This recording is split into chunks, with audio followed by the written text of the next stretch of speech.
Hi friends, this is the story of A Tale of Two Princes by Eckhart Zornedin and Gisela Scheer.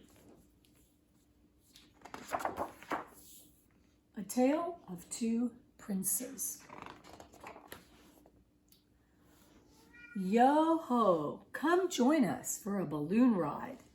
Up and up we fly, slowly gliding in the sky, until we discover an island. What a beautiful place, you say. And you're right. Bright colored houses and fields, ribbony roads and rivers, green gold meadows and trees, and a lighthouse on the shore. How many cows can we see? How many sheep? How many boats? And how many bridges? How many swans and how many chickens? And how many people? Aha, we can't see any people. No farmers, no fishermen, no children, no mothers, no people at all. So you ask, where are they? Oh, to answer that, my friend, I must tell you a story. This lovely island belongs to a king who is great and good. Long ago, the king himself brought many people here. He helped them make the island beautiful. He gave them good laws so that they knew what to do and how to behave, and how to always be happy.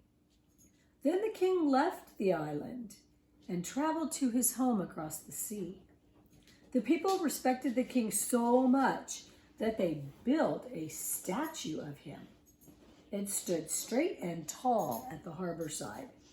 And once each year, the people loaded a ship with good things, grain and meat from their farms, fruit from their fruit trees, and fish from their fishing nets. They sent these riches across the sea as a gift of honor to their king. They also chose a certain man as their governor. His job was to help them remember the king and his good laws.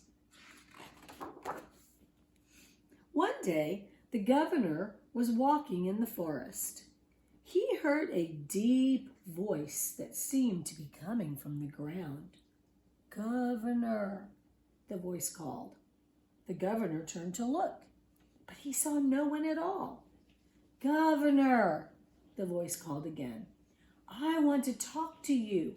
I am the prince of this island." The governor was amazed. "The prince?" he asked. "Yes," answered the voice, "and I have a suggestion for you." "What kind of suggestion?" said the governor. "Just this," replied the voice. "Why don't you stop honoring the king? After all, he's so far away. Down his statue. Forget about his laws. And don't send him that shipload of riches every year. Keep those good things. Store them out for yourselves. After all, you may need them someday when hard times come." Was that a good idea? The governor could hardly believe what he was hearing. He said to the voice, "How could we be so ungrateful and hateful to our king?" The voice did not answer. So the governor walked away, and many new thoughts went through his head.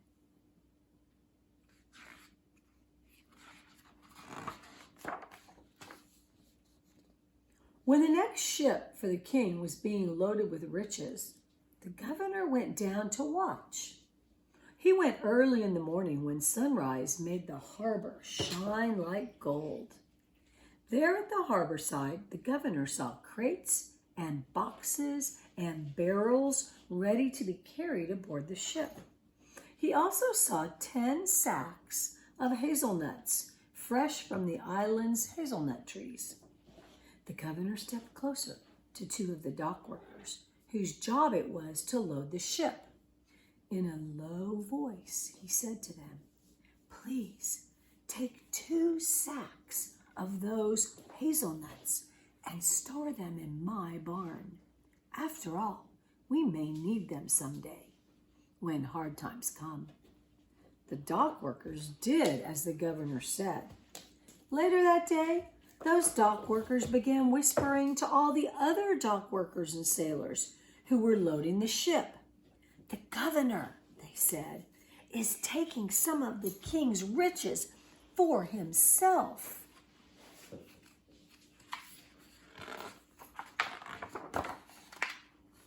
That night, the sailors and the dock workers came together. They said to each other, "Whatever the governor can have, we can have." They went to the harbor side, and in the darkness, they unloaded all the good things from the ship. Each man carried away some of the riches to his own house or barn, and some of the men took the ship out into the ocean and sank it. Now it so happened late that night that a certain farmer's cow gave birth to a new calf. The farmer got up to check on the cow and her baby. And what else did he see? He saw sailors and dock workers taking away the king's riches. Early the next morning, the farmer told another farmer what he had seen. That farmer told another farmer, and that farmer told another. All the farmers said to one another, "Whatever the sailors and dock workers can have, we can have."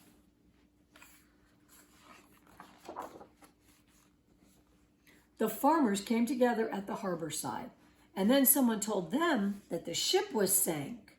There were no more riches to be taken away. The farmers were angry. In fact, they were furious. They shouted, "We want our share." Someone told the fishermen what had happened. That made the fishermen furious. They came together and said, "Whatever the farmers can do, we can do." Then the farmers and fishermen began storming their way into the houses of the sailors and the dock workers. They took away whatever they wanted. Now everyone was furious. In all the angry confusion, the king's statue was tipped over and fell with a splash into the harbor. So, in only a night and a day, the people of the island had forgotten how to behave and how to be happy. Now they were always being hateful. They were always scolding or complaining. Everyone was angry and everyone was afraid. And no one talked about the king anymore, and no one remembered his good laws. One day, a woman with 2 children walked up to the governor. "Look at these children," she told him. "Now they will have to grow up in a place where everyone is angry and afraid and hateful and unhappy, and it's all your fault." The governor didn't agree that this was all his fault, but I must do something about it, he decided. What do you think? Was it his fault? He ran to the forest. He found the place where he once heard the voice that seemed to come from the ground. "Yo-ho, Prince," the governor called out. "Say something." "What do you want?" answered the voice. At once the governor told him everything that had happened, and he added, "It's all your fault. Your suggestion was terrible." Does this remind you of any of the stories that we've read in the Bible last year at the beginning of creation? "You can do whatever you want with my suggestions," said the voice, "but I know something important that you'd better keep in mind." "And what's that?" said the governor. "Just this," replied the voice. "The king has heard nothing from this island for a long time. Surely he's angry now, for he knows that you've forgotten him. Very soon he'll come and punish you all severely." The governor was alarmed.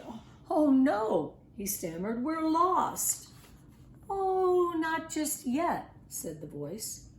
"I know how you might be able to save yourselves." Should he listen to this voice? "How?" said the governor. He trembled and listened carefully. "Just this," replied the voice. "Push back those tree branches there beside you, and you'll see a secret doorway." The governor pushed back the branches. He saw the opening to a cave going deep underground. "I'm down here," the voice said, "in a huge cave with plenty of room to keep all of you safe. So run quickly and warn the people about the danger. Tell them about this hiding place and bring everyone back here with you. Hurry, the king is coming soon." Can you see? So the governor hurried away, and many new thoughts went through his head. He returned quickly with all the people who lived on the island, sailors and dock workers, farmers and fishermen, mothers and children. One after another, they followed the governor, stepping down into the darkness. The voice of the underground prince was leading them. "This way," he said. "Follow me." Down, deeper and deeper they went. After many long moments, the governor said, "How much longer?" "Patience, patience," the prince's voice answered slowly. Down they went, deeper into darkness. After many more long moments, the governor said, "It's too dark down here. I'll strike a match." "No!" the prince's voice shouted. "Don't do that. It would blind me, and then I couldn't lead you anywhere. Besides, it's too damp down here for a match to burn." He was right. It was damp in the deep underground, and it was cold, and it was dark. After many more long moments, some of the children began to cry. Some of the parents began to groan and complain. So the governor spoke up. "Prince, this is far enough. We won't go a single step more."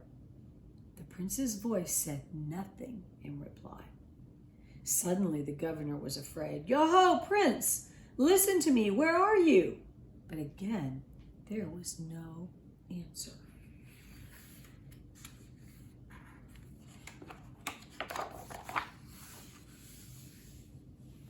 The people didn't know it yet, but the prince had gone back to the cave's doorway and sealed it shut.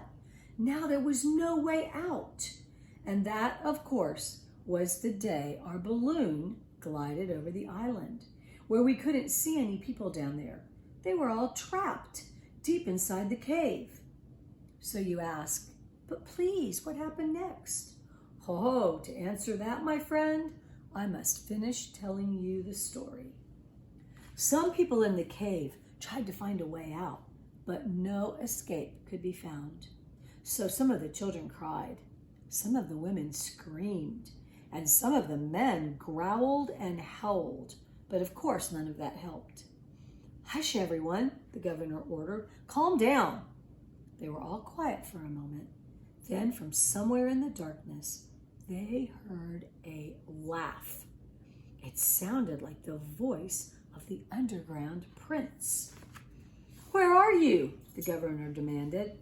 "You can't see me," the voice said, "but I can see you." The governor raised his fist. "You cheated us," he said. "You lied to us. Who are you anyway?" "I will tell you only this," said the voice. "Long ago, I lived across the sea in the king's home, which is bright and full of light. One day I told him that I wanted to be king instead of him. I attacked him and fought him fiercely, but he defeated me. He threw me out of his home. So across the sea I came to make myself prince of this island. Now I hate the light and I love darkness. Maybe you will learn to love it too, for I will never let you out of here." He laughed again. Then all was silent. Has he gone away, the people wondered, or is he still staring at us from the cold darkness?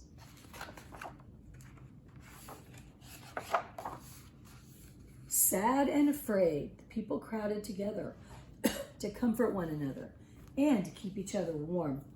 A long time passed, and no one ever knew if it was day or night, for here in the cave there was only darkness. The people were tired and tried to sleep, but now and then a child would cry. Now and then a woman would scream from a terrible dream.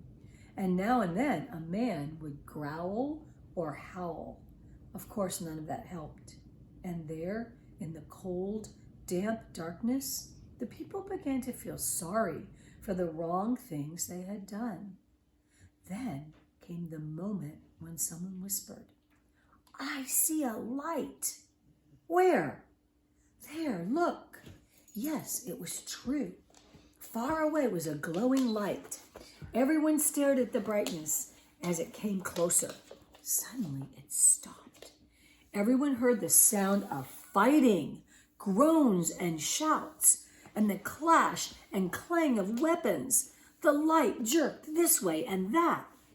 Finally, the battle sounds ended. Slowly, the light came forward again, closer and closer. Who do you think the light is? Soon the people could see the shadow of a man carrying a torch. He was staggering and limping as if he had been hurt.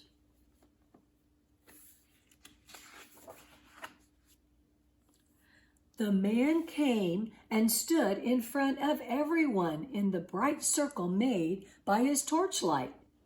Those in front could see that his heel was bleeding. "Don't be afraid," the man said to everyone. "I've come to take you out of this place. I am the king's son." The king's son? The people were astonished and fearful at first. "Don't be afraid," the king's son said again. "My father forgives all of you for all the wrong things you did. I found you now, and you are safe, and you can follow me home." Does anybody have any ideas about what the king's son's name might be that we know of? But the prince," said the governor, "the underground prince." "He is defeated," said the king's son in a quiet, sure voice. "He attacked me, but I overcame him, and he can never keep you in the darkness again. So come, follow me." Holding each other's hands, the people followed the king's son on the long trip up and out of the cave and into the warmth and brightness above.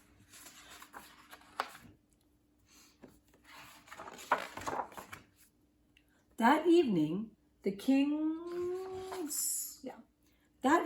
king's son went aboard his ship to return to his father's home across the sea. "But someday I'll come back," he promised the people. With waves and cheers and tears, the people watched his ship sail away. As it went out to sea, the ship looked smaller and smaller and smaller. Finally, it disappeared from their sight.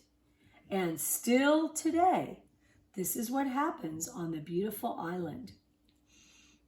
Sailors and dock workers and farmers and fishermen and mothers and children go often to an open window or upon a high hill or to the lighthouse on the shore. There they gaze out across the sea and remember the king's son. And they wait for his return. The end.